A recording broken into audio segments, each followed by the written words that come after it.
2022ರಲ್ಲಿ ವಿಶ್ವ ಗಾಣಿಗರ ಸಮುದಾಯ charitable trust Shri ಕ್ಷೇತ್ರ ತೈಲೇಶ್ವರ ಗಾಣಿಗರ ಮಹಾಸಂಸ್ಥಾನ ಮಠದ ಪೀಠಾಧಿಪತಿಯಾದ ನನಗೆ ಅಲ್ಲಿನ ಸರ್ವಾಂಗೀಣ ಅಭಿವೃದ್ಧಿಗೋಸ್ಕರವಾಗಿ 3.5 ಕೋಟಿ ಹಣವನ್ನು ಇಂದಿನ ಸರ್ಕಾರ ಅಂದರೆ ಭಾರತೀಯ ಜನತಾ ಪಕ್ಷದ ಸರ್ಕಾರ ಇದ್ದಾಗ ಮಂಜೂರು ಮಾಡಿತ್ತು 2022ರಲ್ಲಿ. ಅದರಲ್ಲಿ 2 ಕೋಟಿ ಹಣವನ್ನು ಸರ್ಕಾರದ ಆರ್ಡರ್ಸ್ ಆದಮೇಲೆ ಬಿಡುಗಡೆ ಮಾಡಿದರು. ಅದನ್ನು ಸಂಪೂರ್ಣ ಕೆಲಸ ಕಂಪ್ಲೀಟ್ ಆಗಿ ಇವತ್ತಿನ ದಿವಸ ಈ ಕಟ್ಟಡಗಳನ್ನು ನಿರ್ಮಾಣ ಮಾಡಿದ್ದೇವೆ.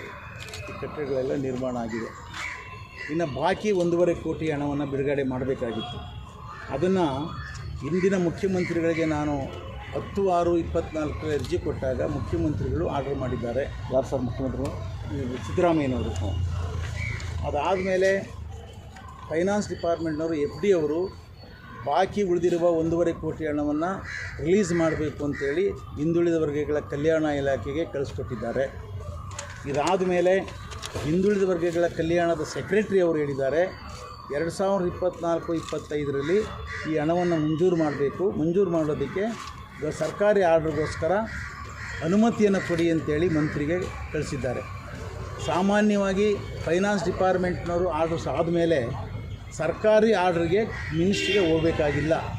ಮಿನಿಸ್ಟ್ರು ತನ್ನ ದುರುದ್ದೇಶದಿಂದ ಎಲ್ಲ ಕಡತಗಳು ನನಗೇ ಬರಬೇಕು ಅಂತೇಳಿ ಹೇಳಿರೋದ್ರಿಂದ ಅವರು ಮಿನಿಸ್ಟ್ರು ಶಿವರಾಜ ತಂಗಡಗಿ ಸಂಗಪ್ಪ ಹಿಂದುಳಿದ ವರ್ಗಗಳ ಕಲ್ಯಾಣ ಇಲಾಖೆಯ ಮಂತ್ರಿ ತನ್ನ ಇಲಾಖೆಯಲ್ಲಿ ಇರ್ತಕ್ಕಂಥ ಕಾನೂನನ್ನು ಬಿಟ್ಟು ಸಂಪೂರ್ಣವಾಗಿ ತನ್ನ ದುರುದ್ದೇಶದಿಂದ ತಾರತಮ್ಯದಿಂದ ಆಡಳಿತವನ್ನು ಸ್ವೇಚ್ಛಾಚಾರಿಯಾಗಿ ನಡೆಸ್ತಾ ಇದ್ದಾರೆ. ಅದಕ್ಕೆ ಉದಾಹರಣೆ ಏನು ಅಂತ ಹೇಳಿದ್ರೆ ಮುಖ್ಯಮಂತ್ರಿಗಳು ಆರ್ಡರ್ ಮಾಡಿದ್ದಾರೆ, ಆರ್ಥಿಕ ಇಲಾಖೆಯವರು ಆರ್ಡರ್ ಮಾಡಿದ್ದಾರೆ, ಮತ್ತು ಅವ್ರದ್ದೇ ಇಲಾಖೆಯ ಕಲ್ಯಾಣ ಇಲಾಖೆಯ ಕಾರ್ಯದರ್ಶಿಯವರು ಆರ್ಡರ್ ಮಾಡಿದ್ದಾರೆ.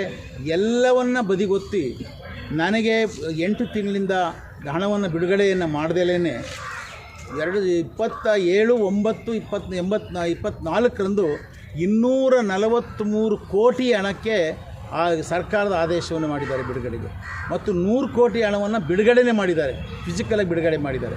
ಆದರೆ ನನ್ನ ಫೈಲು 21/8/2024ರಿಂದ ತನ್ನಲ್ಲೇ ಇಟ್ಕೊಂಡು ತಂದನ್ನು ಪಕ್ಕಕ್ಕಿಟ್ಟು ಯಾವುದೇ ಒಂದು ಅದಕ್ಕೆ ಈ ಉತ್ತರನೂ ಹೇಳ್ದೇನೆ ತನ್ನಲ್ಲಿ ಇಟ್ಕೊಂಡು ಇವತ್ತಿನವರೆಗೂ 9 ತಿಂಗಳಿಂದ ತನ್ನಲ್ಲೇ ಇಟ್ಕೊಂಡು ಬೇರೆಯವರಿಗೆ 2100 ಕೋಟಿ ಹಣ ರಿಲೀಸ್ ಮಾಡಿದ್ದಾರೆ, 243 ಕೋಟಿಗೆ ಆದೇಶ ಕೊಟ್ಟಿದ್ದಾರೆ.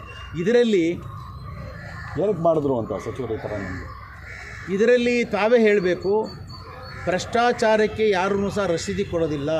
ಭ್ರಷ್ಟಾಚಾರಕ್ಕೆ ಅವರ ಆಡಳಿತದಲ್ಲಿ ಇರ್ತಕ್ಕಂಥ ಎವಿಡೆನ್ಸ್, ನಾನು ಡಾಕ್ಯುಮೆಂಟ್ಸ್ ಎವಿಡೆನ್ಸನ್ನು ಕೊಟ್ಟಿದ್ದೇನೆ ಇವತ್ತಿನ ದಿವಸ. ಡಾಕ್ಯುಮೆಂಟ್ ಎವಿಡೆನ್ಸ್ ಏನು ಅಂದರೆ ಮುಖ್ಯಮಂತ್ರಿಗಳು ಅಪ್ರೂವ್ ಮಾಡಿರ್ತಕ್ಕಂಥದ್ದು, ಮತ್ತು ಫೈನಾನ್ಸ್ ಡಿಪಾರ್ಟ್ಮೆಂಟ್ ಅಪ್ರೂವ್ ಮಾಡಿರ್ತಕ್ಕಂಥದ್ದು, ಮತ್ತು ಸೆಕ್ರೆಟ್ರಿ ಅವರು ಹಿಂದುಳಿದವರಿಗೆ ಸೆಕ್ರೆಟ್ರಿ ಅವರು ಅಪ್ರೂವ್ ಮಾಡಿದ್ರು ಇವರು ರಿಲೀಸ್ ಮಾಡ್ದೇನೆ ಬೇರೆಯವ್ರಿಗೆ ತಾನೇ ಫೈಲ್ ತರಿಸ್ಕೊಳ್ಳೋದು, ತನಗೆ ಬೇಕಾದವ್ರಿಗೆ ಪಿಕ್ ಆ್ಯಂಡ್ ಚೂಸ್ ಅವ್ರು ಬೇಕಾದಾಗೆ ಕೊಡ್ತಕ್ಕಂಥದ್ದು. ಇದರಲ್ಲಿ ಏನು ನೋಡ್ಬೋದು ಅಂತ ಹೇಳಿದ್ರೆ, ನಾನು 50 ವರ್ಷದ ರಾಜಕಾರಣದಲ್ಲಿ ಎಲ್ಲ ಸ್ಥಾನಗಳಲ್ಲಿ ಕೆಲಸ ಮಾಡಿದ್ದೇನೆ. 50 ವರ್ಷದಲ್ಲಿ ಭ್ರಷ್ಟಾಚಾರಕ್ಕೆ ನಾನು ಒಳಗಾಗಲಿಲ್ಲ, ಒಂದು ಕಪ್ಪು ಚುಕ್ಕೆ ಇಲ್ಲದೆ ಜೀವನ ಮಾಡ್ಕೊಂಡು ಬಂದಿದ್ದೇನೆ. ಆದರೆ ನಾನಿವತ್ತು ಸಾರ್ವಜನಿಕವಾಗಿ, ನನಗೋಸ್ಕರ ಅಲ್ಲ, ಒಂದು ಸಾರ್ವಜನಿಕವಾಗಿ ಒಂದು ಹಿಂದುಳಿದ ವರ್ಗಗಳ ಕಮ್ಯುನಿಟಿಗೋಸ್ಕರವಾಗಿ ನಾನು ಇದನ್ನು ತ್ಯಾಗ ಮಾಡಿದ್ದೇನೆ. ಒಂದು ಹಿಂದುಳಿದ ವರ್ಗಗಳ ಕಮ್ಯುನಿಟಿಗೆ ಅಭಿವೃದ್ಧಿಗೆ ತಡೆವನ್ನು ಒಡ್ಡಿ ಮುಖ್ಯಮಂತ್ರಿಗಳ ಮತ್ತು ಫೈನಾನ್ಸ್ ಆರ್ಥಿಕ ಇಲಾಖೆಯ ತನ್ನ ಸೆಕ್ರೆಟರಿ ಅವರ ಆರ್ಡರ್ಗಳೆಲ್ಲ ಧಿಕ್ಕರಿಸಿ ಸ್ವೇಚ್ಛಾಚಾರಿಯಾಗಿ ಸರ್ಕಾರ ಕೊಟ್ಟಂಥ ಹಣವನ್ನು ತನ್ನ ಸ್ವಾರ್ಥಕ್ಕೋಸ್ಕರ ಮಾರ್ತಾ ಇದ್ದಾರೆ ಮಂತ್ರಿ. ಅಂಗಡಿಗೆ ಮಾರ್ತಾ ಇದ್ದಾರೆ. ಯಾರು ನೇರವಾಗಿ ಬೇಡಿಕೆ ಇಡೋದಿಲ್ಲ. ಅವ್ರ ನಡವಳಿಕೆ ನಾನು ಅವ್ರನ್ನ ಕೇಳ್ತಾ ಇದ್ದೀನಿ ತಮ್ಮ ಮೂಲಕ. 8 ತಿಂಗಳಿಂದ ನನ್ನ ಫೈಲ್ನ ಇವತ್ತೂ ಅವರೇ ಇಟ್ಕೊಂಡು ಬೇರೆಯವ್ರಿಗೆ 100 ಕೋಟಿ ಹೆಂಗೆ ಕೊಟ್ಟರು?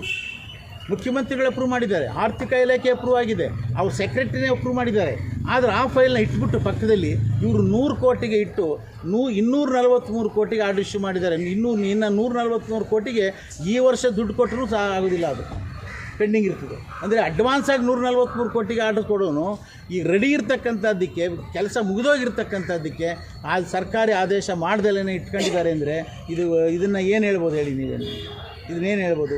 ಆಮೇಲೆ ನನಗೆ ಹೇಳಿದ್ರು ಅವರು ಡೀಲ್ ನಡೀತದೆ ಅವ್ರ ಆಫೀಸ್ನಲ್ಲಿ ಅಂತ. ಆ ಡೀಲ್ಗೋಸ್ಕರ ಯಾರನ್ನೊಬ್ಬರು ಕಳಿಸ್ದೆ. ಅವ್ರು ಹೇಳಿದ್ರು ಡೀಲ್ ಮಾಡ್ತೀವಿ ನಾವು, ಆದರೆ ನನ್ನ ಲೆಟೆಡ್ ನೋಡಿ ಬಿ ಜೆ ಪುಟ್ಟಸ್ವಾಮಿ ಅವ್ರದ್ದು ನಾವು ಮಾಡಲ್ಲ ಡೀಲ್ನ ಅಂತ ವಾಪಸ್ ಕಳಿಸಿದ್ದಾರೆ.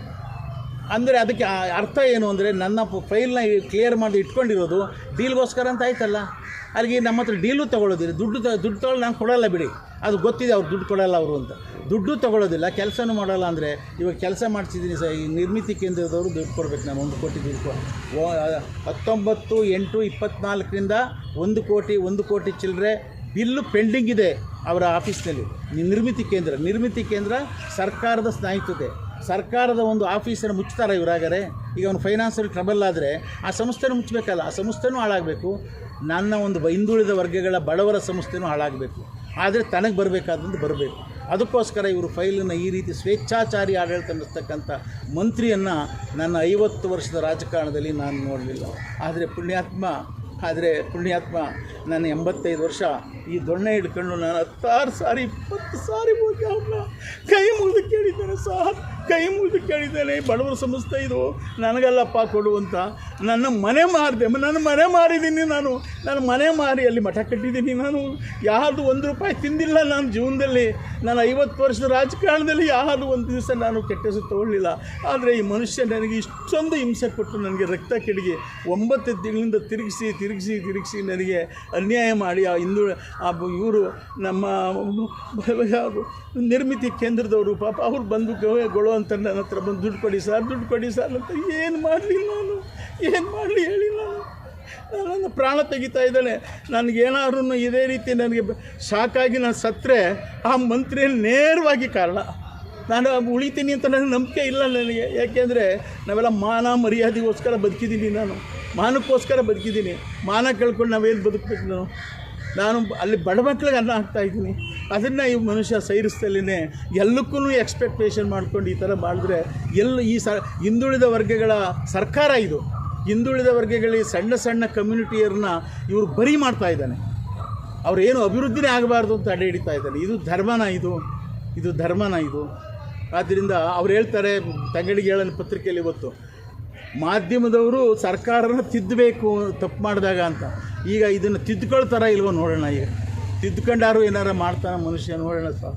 ಇದು ನನ್ನ ಈಗ ಮುಖ್ಯಮಂತ್ರಿಗಳಲ್ಲಿ ಅಪೀಲ್ ಮಾಡ್ತಕ್ಕಂಥದ್ದು, ತಕ್ಷಣ 1 ವರ್ಷದಿಂದ ಬಾಕಿ ಇರ್ತಕ್ಕಂಥ ಹಣನ ಬಿಡುಗಡೆ ಮಾಡ್ಕೋಬೇಕು ಅಂತ ಕೈ ಮುಗಿದು ತಮ್ಮ ಪ್ರಾರ್ಥನೆ ಮಾಡ್ತೀನಿ ಅವರು. ಎರಡನೇದಾಗಿ ಇಂಥ ಮಂತ್ರಿಗಳಿಂದ ಹಿಂದುಳಿದ ವರ್ಗಗಳ ಕಲ್ಯಾಣ ಇಲಾಖೆಯಿಂದ ಇವ್ರನ್ನ ಬಿಡುಗಡೆ ಮಾಡಿದ್ರೆ ಹಿಂದುಳಿದ ವರ್ಗ ಉಳಿತಾರೆ ಅಂತಕ್ಕಂಥದ್ದು.